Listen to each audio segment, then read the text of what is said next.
ये मेरी one of the favourite stories में से एक है, जो कि एक मरमिड और ह्यूमन की लव स्टोरी पे बेस है, जिसमें बहुत सारी कॉमेडी, रोमांस और पुनर्जन्म जैसे कॉन्सेप्ट्स आपको देखने को मिलेंगे। इसमें पास्ट और प्रेजेंस के सीन एक साथ चलते हैं तो सीन थोड़े से कंफ्यूजिंग हो सकते हैं। तो एपिसोड की शुरुआत में हमें पास्ट की स्टोरी को दिखाया जाता है, जिसमें किम दाम यूंग, जिसे हम बेहतर समझने के लिए दाम बुलाएंगे, वो एक टाउन का नया अपॉइंट किया गया हेड होता है। वहाँ के लोग दाम को एक कैद की गई मरमिट को दिखाने के लिए इनवाइट करते हैं, जिसे टाउन के ही एक आदमी योंग स्योंग गिल ने कैद किया हुआ था। डैम का दिल कैद की हुई मरमिट को देखकर बहुत दुखी होता है, इसलिए वो स्योंग गिल को ब्लैकमेल करके मरमिट को आज़ाद करवा देता है और उसे समुद्र में वापस छोड़ आता है। समुद्र में वापस छोड़ते वक्त स्योंग गिल मरमिट से रिलेटेड एक फैक्ट बताता है कि मरमिट किसी भी इंसान को छूकर उसकी अपने से रिलेटेड या फिर उस इंसान की पूरी याददाश्त मिटा सकती है, जो कि आगे स्टोरी में बहुत काम आएगा। इसके बाद सीन कट होता है और स्टोरी प्रेजेंट में डैम जैसे ही दिखने वाले एक लड़के होंग जॉनजे पर शिफ्ट हो जाती है, जिसे हम जून बुलाएंगे। वो और उसके दो साथी नाम दो और तौहे, जो कि कॉन आर्टिस्ट होते हैं, वो तीनों मिलकर एक कंपनी को ठगने का प्लान बनाते हैं। जून के अंदर एक यूनिक टैलेंट होता है कि ये बंदा मैजिकल ट्रिक्स और हिप्नोटिज्म करने में माहिर है, और ये किसी भी इंसान को देखकर उसके नेचर को जज कर लेता था। ये तीनों मिलकर एक कंपनी की औरत को लूट लेते हैं और अपने अपने हिस्से का पैसा शेयर करके सिक्योरिटी पर्पज से अलग अलग हो जाते हैं। और इसी के साथ जून स्पेन चला जाता है। तभी हमें पास्ट में दिखाई हुई मरमिड के जैसी एक और दूसरी मरमिड दिखाई जाती है, लेकिन इस वाली मरमिड का कलर सिल्वर होता है। जैसे समुद्र में काफ़ी नीचे एक ब्रेसलेट मिल जाता है। ये वही ब्रेसलेट होता है जो थोड़ी देर पहले डैम ने अपने हाथों पर पहना हुआ था, और मरमिड उसे अपने हाथों में पहन लेती है। ठीक उसी वक्त समुद्र में एक बहुत बड़ा तूफान आ जाता है, और तूफान में फंसकर मरमिड ज़मीन पर आ जाती है। ज़मीन पर आते ही उसकी टेल लेग्स में कन्वर्ट हो जाती है। तब मरमिड वहाँ घूमने का डिसाइड करती है। भूख से परेशान होकर मरमिड किस्मत से जून के अपार्टमेंट में घुस जाती है। जैसे ही जून आवाज़ सुनकर वहाँ आता है, तो मरमिड को अपने वार्डरूम में देखकर चौंक जाता है, और मरमिड उससे छुपने के लिए टी शर्ट के अंदर छुपने की कोशिश करती है और टी शर्ट होने की एक्टिंग करती है। जून उसे चोर समझता है और उसे पकड़ने की कोशिश करता है, लेकिन मरमिड उसे किक मारकर खुद से दूर फेंक देती है।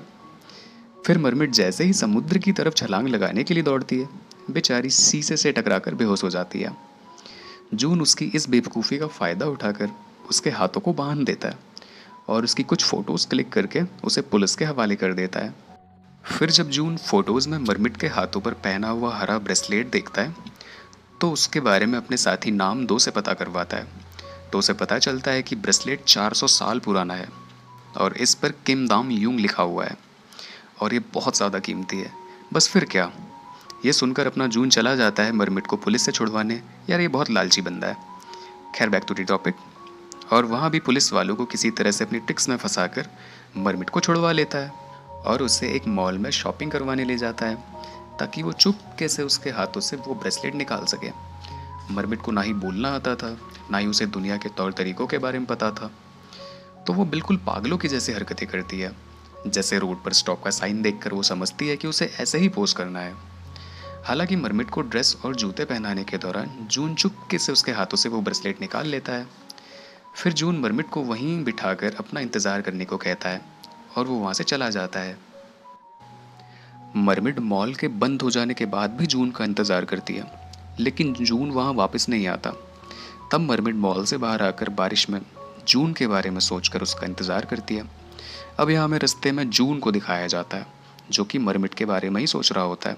उसे मरमिट के लिए बहुत बुरा लगता है और वो उसे लेने के लिए वापस आ जाता है और छाता लेकर उसके लिए खड़ा हो जाता है, जो कि हमें बोट वाले सीन की याद दिलाता है, जिससे हम ये समझ पाते हैं कि ये दोनों कहानियाँ आपस में कनेक्टेड हैं। और अब यही कहानी पास्ट में शिफ्ट हो जाती है और हम देख पाते हैं कि डैम जो है वो फिर से मरमिट से मिलने आता है, और मरमिट उससे इस बार बात करती है। और मरमिट को बोलता देख दाम बहुत हैरान होता है। फिर मरमिट दाम को एक लड़के और मरमिट की लव स्टोरी को सुनाते हुए बहुत दुखी हो जाती है, लेकिन दाम को उस स्टोरी की एंडिंग नहीं बताती। वहीं प्रेजेंट में जून मरमिट को लेकर अपने होटल में वापस आ चुका होता है, जहाँ भी मरमिट की पागलों वाली हरकतें बरकरार रहती हैं। जून को लैपटॉप चलाता देख मरमिड हैरानी से उससे लैपटॉप छीन लेती है और रात भर बैठकर मूवी देखती है। जून जब सुबह उठकर देखता है तो वो देखता है कि मरमिड अभी भी मूवी ही देख रही होती है। उसके बाद जून अपने एक साथी नामदो को कॉल करता है और उसे बताता है कि जिस कंपनी की औरत को हमने लूटा था उस कंपनी को हमारे बारे में पता चल गया है। और सीन यहीं कट हो जाता है। आज के एपिसोड के लिए इतना ही। अगर आपको मेरी ये एक्सप्लेनेशन अच्छी लगी हो तो please hit the like share and subscribe the channel. इसका नेक्स्ट एपिसोड जल्दी चैनल पे आ जाएगा। तब तक के लिए अपना और अपने चाहने वालों का ख्याल रखिए। बाय।